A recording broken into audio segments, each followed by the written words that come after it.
सो दोस्तों, आज के इस वीडियो में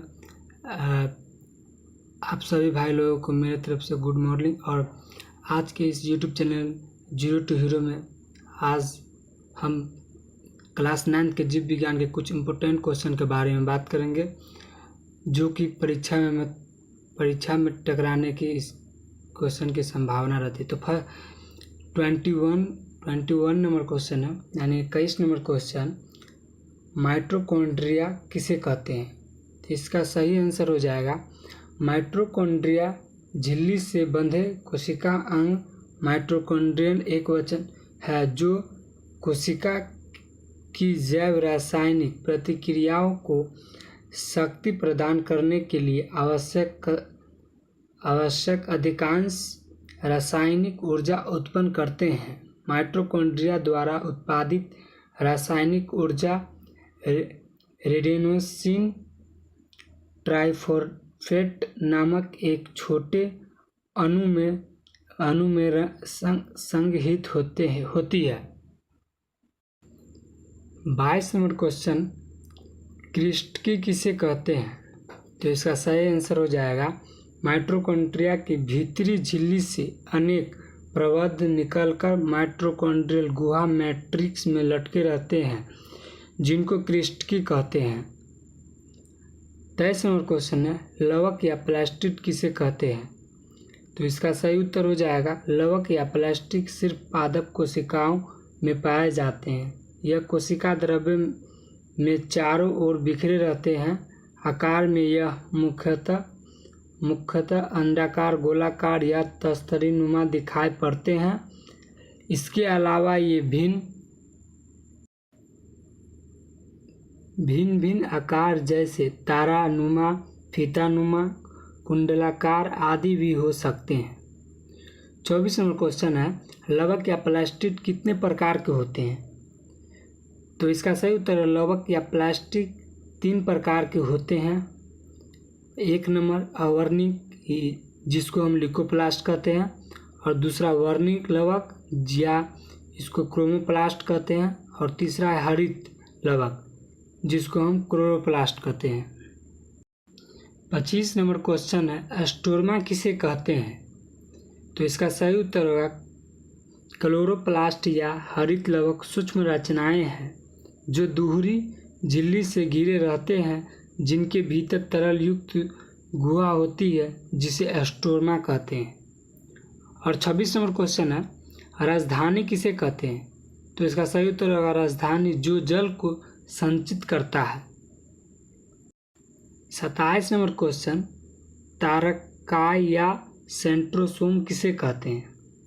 तो इसका सही उत्तर हो जाएगा सेंट्रोसोम एक बेलन जैसी रचना दिखती है।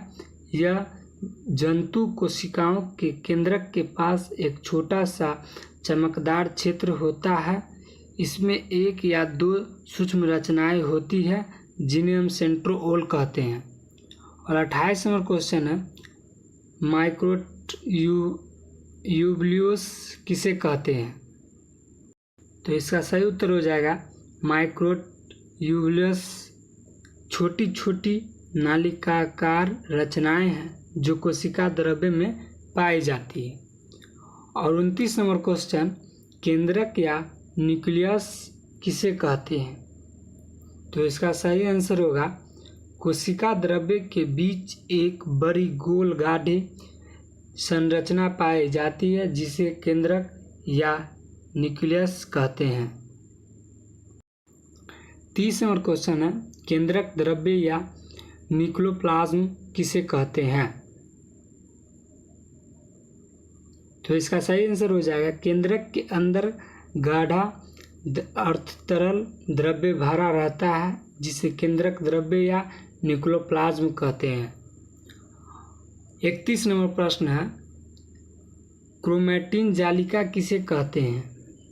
तो इसका सही आंसर होगा केंद्रक द्रव्य में महीन धागों की जाल जैसी रचना पाई जाती है, जिसे क्रोमैटिन जालिका कहते हैं। 32 नंबर प्रश्न, जीन किसे कहते हैं? तो इसका सही उत्तर होगा डीएनए के क्रियात्मक खंड को जीन कहते हैं। 33 नंबर प्रश्न, केंद्रिका क्या है? तो इसका सही उत्तर आंसर होगा केंद्रक के अंदर केंद्रक द्रव्य में एक छोटी गोलाकार या अंडाकार रचना होती है जिसे केंद्रिका या न्यूक्लियस कहते हैं। प्रश्न नंबर 34, गुणसूत्र या क्रोमोप्लास्ट क्या है? क्रोमोसोम क्या है? तो इसका सही उत्तर होगा एक समान कोशिका के केंद्रक में क्रोमोसोम महीन, लंबे तथा अत्यधिक कुंडलित धागे के रूप में दिखते हैं। कोशिका विभाजन के समय ये स्पष्ट दिखाई देते हैं। सामान्यतः क्रोमोसोम बेलनाकार होते हैं। 35 नंबर प्रश्न है, क्रोमोसोम कितने प्रकार के होते हैं? तो इसका आंसर होगा क्रोमोसोम 3 प्रकार के होते हैं।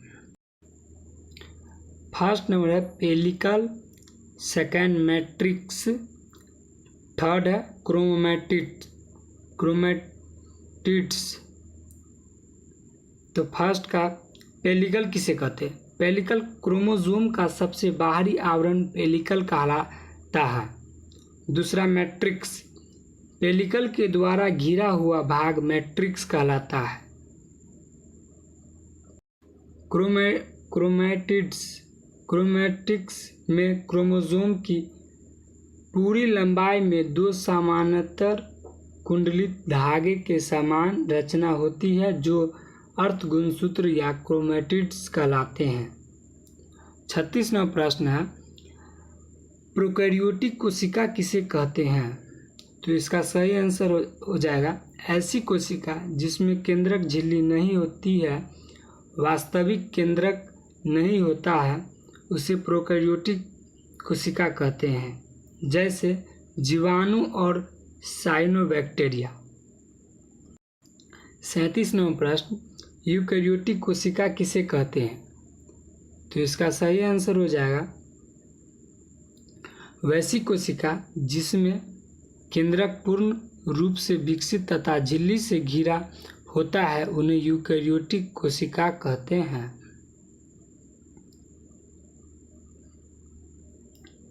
और 38 नंबर प्रश्न है, पदार्थों का परिवहन किसे कहते हैं? इसका सही उत्तर होगा उपयोगी पदार्थ का उनके मूल स्रोतों से शरीर की प्रत्येक कोशिका तक पहुंचाने तथा अनुपयोगी और हानिकारक पदार्थों को कोशिकाओं से निकालकर गंतव्य स्थान तक पहुंचाने की क्रिया को पदार्थ का परिवहन कहते हैं। 39 नंबर, विसरण गैस, द्रव्य तथा विलय के अणुओं की उनके अधिक सांद्रता के क्षेत्र से कम सांद्रता के क्षेत्र की ओर होने वाली गति को विसरण कहा जाता है।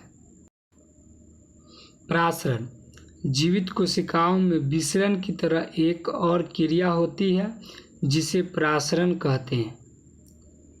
41 नंबर प्रश्न है, निष्क्रिय परिवहन किसे कहते हैं?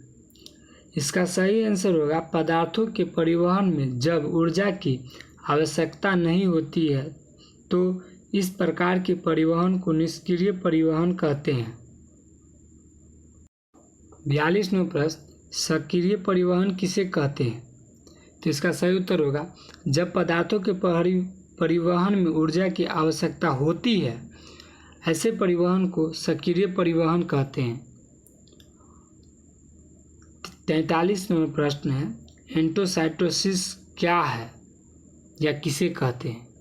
तो इसका सही उत्तर होगा कोशिका झिल्ली द्वारा संपन्न होने वाली इस क्रिया को एंडोसाइटोसिस कहते हैं। आप लोगों को वीडियो पसंद आया तो लाइक करें, कमेंट करें और ज़्यादा से ज़्यादा शेयर करें।